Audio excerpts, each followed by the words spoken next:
Assalamualaikum warahmatullahi wabarakatuh, sahabat muslim yang dirahmati Allah.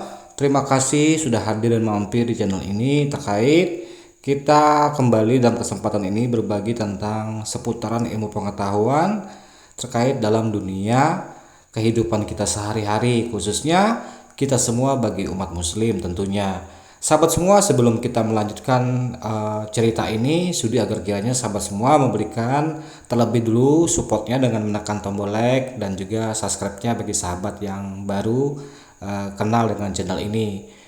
Sahabatku semua, dalam kesempatan kali ini memang terdengar aneh tapi nyata ketika ada seorang wanita ataupun pria yang bermantap-mantap atau berkikuk-kikuk dengan hewan. Nah, lantas bagaimana hukumannya menurut Islam? Tentu saja kita akan uraikan dalam kesempatan di video ini. Hukuman bagi yang berkikuk-kikuk dengan hewan atau dengan binatang itu tentunya akan ada nanti beberapa pendapat dari para ulama ya teman-teman ya. Jadi untuk itu mari kita simak sampai selesai, jangan di skip-skip. Berkikuk-kikuk dengan binatang atau dengan hewan itu adalah salah satu perbuatan dosa besar. Meskipun ketika melakukannya tidak sampai keluar lendirnya tuh. Nah, atau nggak sampai keluar air lendirnya. Nah, para ulama berbeda pendapat apakah pelaku harus dibunuh atau dipenjara. Nah, ulama yang berpendapat pelaku harus dihukum dengan dibunuh berdalil dengan hadis dari Ibnu Abbas radhiyallahu anhum bahwa Nabi bersabda, siapa saja yang kalian jumpai bersetubuh dengan binatang, maka bunuhlah dia dan bunuh hewan yang jadi korban.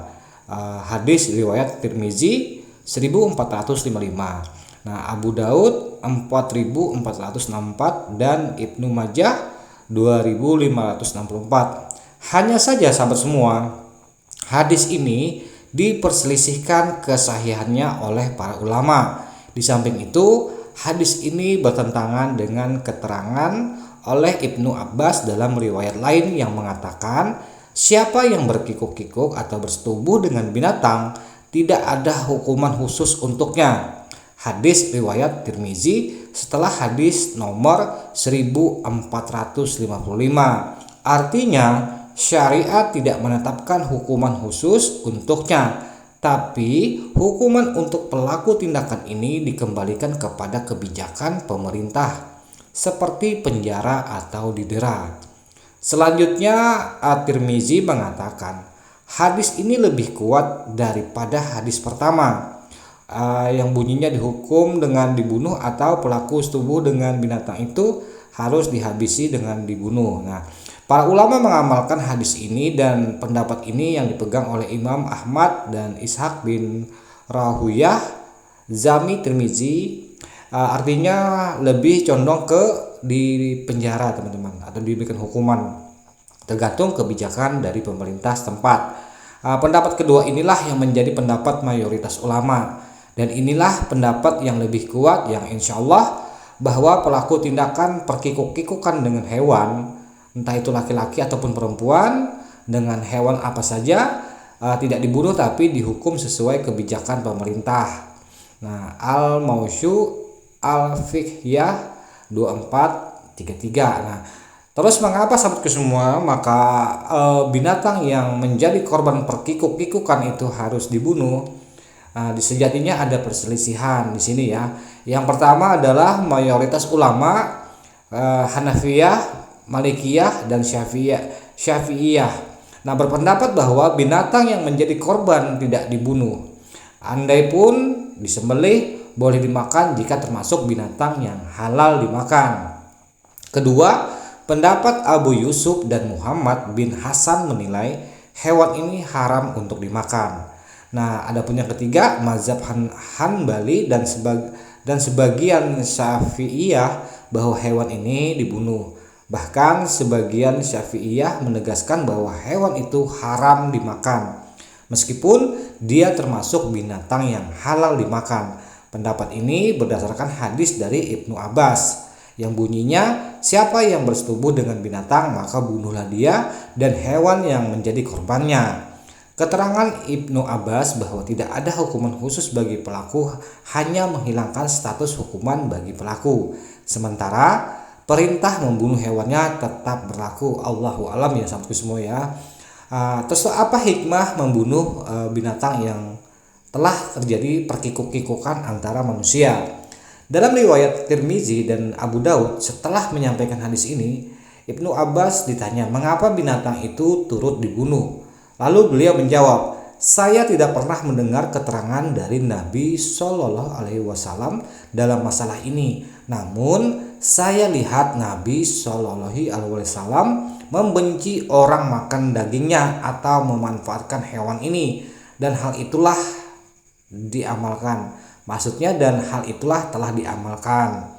Nah, dalam Tuhfatul Ahwad dinyatakan ada yang mengatakan agar tidak terlahir binatang dengan wajah manusia. Ada juga yang mengatakan agar pelaku tidak mengalami kesedihan berlebihan di dunia disebabkan melihat korbannya masih hidup. Nah, jadi sahabatku semuanya ini Allahu alam, yang jelas semoga hal ini jangan sampai terjadi, karena kita sebagai umat muslim, umat Islam hendaknya harus banyak-banyak ilmu pengetahuan dan harus kuat-kuat membentengi keimanan kita. Jangan sampai terjadi perkikuk-kikukan dengan binatang peliharaan atau hewan. Tentu saja ini adalah salah satu dosa besar, dan hal tadi juga sudah kita sampaikan terkait hal perkikuk-kikukan yang dilakukan dengan binatang.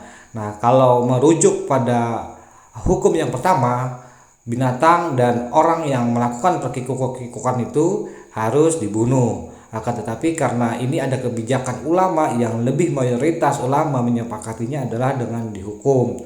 Jadi wahai sahabatku semua, pesan singkat dari video ini selain menambah informasi dan wawasan tentang dunia seputaran dengan gairah perkikuk-kikukan, ada baiknya jangan sampai hal ini terjadi dilakukan dengan binatang ya.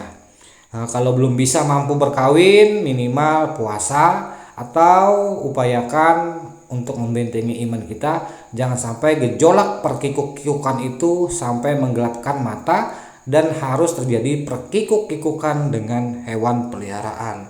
Oke sahabatku semua, salah hilap atas segala kekurangan dalam penyampaian video ini semoga dimaklumi. Intinya kita hanya ingin berbagi seputaran wawasan dan pengetahuan yang ada dan nyata di dalam kehidupan kita sehari-hari. Bahkan agama kita pun memiliki kebijakan-kebijakan terkait hal yang kita sampaikan ini, terkait dunia perkikuk-kikukan manusia yang melanggar norma dengan berkikuk-kikuk dengan hewan.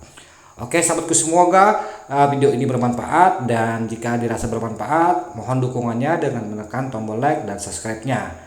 Dan segala kekurangan, salah hilap mohon dimaafkan. Wassalamualaikum warahmatullahi wabarakatuh.